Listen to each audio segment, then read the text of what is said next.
మగవారి కోసం కేంద్ర, రాష్ట్ర ప్రభుత్వాలు కొత్త నిర్ణయం తీసుకున్నాయి. పురుషులు ఆర్థికంగా ఎదగడానికి గుడ్ న్యూస్ చెబుతున్నాయి. కుటుంబ పోషణ, పిల్లల చదువులు, వ్యాపారం, వ్యవసాయం, పెట్టుబడుల కోసం బ్యాంకులు, ప్రైవేట్ బ్యాంకులు, క్రెడిట్ కార్డులు, ఆన్లైన్ యాప్ల ద్వారా రుణాలు తీసుకుంటున్నారు.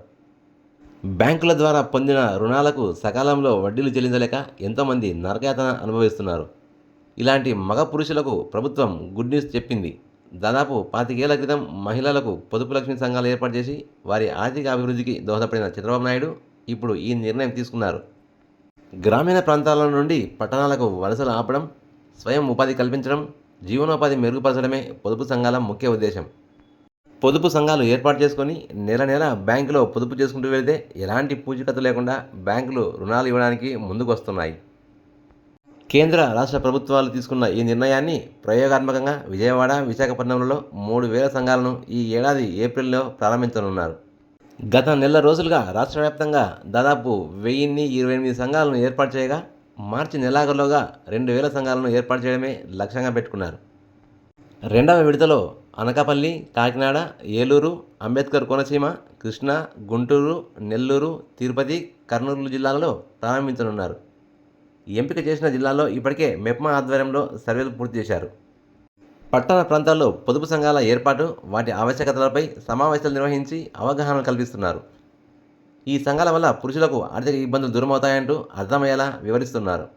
పురుషులారా సిద్ధం కండి, పొదుపు సంఘాలు ఏర్పాటు చేసుకునేందుకు, ప్రతి నెల నెల రౌండ్ టేబుల్ సమావేశాలు నిర్వహించుకునేందుకు, బ్యాంకులకు వెళ్ళి డబ్బులు పొదుపు చేసుకునేందుకు. పొదుపు సంఘాల్లో సభ్యులుగా చేరాలంటే ఈ అర్హతలు తప్పనిసరిగా ఉండాలి. భవన రంగ నిర్మాణ పనులపై ఆధారపడి జీవించే కార్మికులు, ఆటో, రిక్షా, తోపుడు బండిపై వ్యాపారం నిర్వహించుకుంటూ జీవనం సాగించే కార్మికులు, జొమాటో వంటి సంస్థల తరపున ఆహారం, కూరగాయలు, నిత్యావసర సరఫరా చేసే కార్మికులు, వృద్ధులు, పిల్లల సంరక్షణ కేంద్రాల్లో పనిచేసే వారు, వీధుల్లో చెత్త సేకరించేవారు ఇందుకు అర్హులు.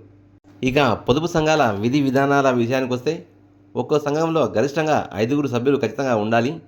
ప్రతి నెల పొదుపు సమావేశాలు నిర్వహించి ఒక్కొక్క సభ్యుడు కనిష్టంగా ₹100 నుండి ₹1000 వరకు పొదుపు చేయాల్సి ఉంటుంది. 3 నెలల తర్వాత పొదుపు మొత్తంపై 6 రెట్లు లేదా 1,50,000 రుణాన్ని బ్యాంకుల ద్వారా అందించనున్నారు.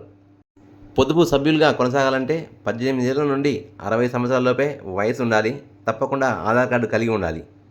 బ్యాంకుల ద్వారా పొందిన రుణం మొత్తాన్ని సభ్యులు తమ వృత్తి, కుటుంబ అవసరాలకు, ఉపాధి మెరుగుపరచుకోవడానికి తప్పకుండా వినియోగించుకోవాల్సి ఉంటుంది. సభ్యులు సకాలంలో బ్యాంకు రుణం తిరిగి చెల్లించడం ద్వారా అదనపు రుణం పొందవచ్చు. పట్టణ ప్రాంతాల్లోని మెప్మా కార్యాలయాలు పనిచేసే కమ్యూనిటీ ఆర్గనైజర్లు, సిటీ మిషన్ మేనేజర్ల ద్వారా బ్యాంకుల్లో మొదటి, రెండో లీడర్ పేరున 500 చొప్పున ఖాతా ప్రారంభిస్తారు. ప్రైవేట్ వ్యక్తులు, బ్యాంకులు, ఆన్లైన్ యాప్ల ద్వారా రుణాలు తీసుకోవడం కంటే పొదుపు సంఘాల్లో సభ్యులుగా చేరి నమ్మకంగా పొదుపు చేసుకుంటే ఎలాంటి పూచీకత్తు లేని సురక్షితమైన రుణం తీసుకోవచ్చునని కొంతమంది మగవాళ్ళు చెబుతున్నారు. తాము మెప్మా అధికారులను కలిసి తప్పకుండా పొదుపు సంఘాలు ఏర్పాటు చేసుకుంటామంటూ ఆసక్తి కనపరుస్తున్నారు.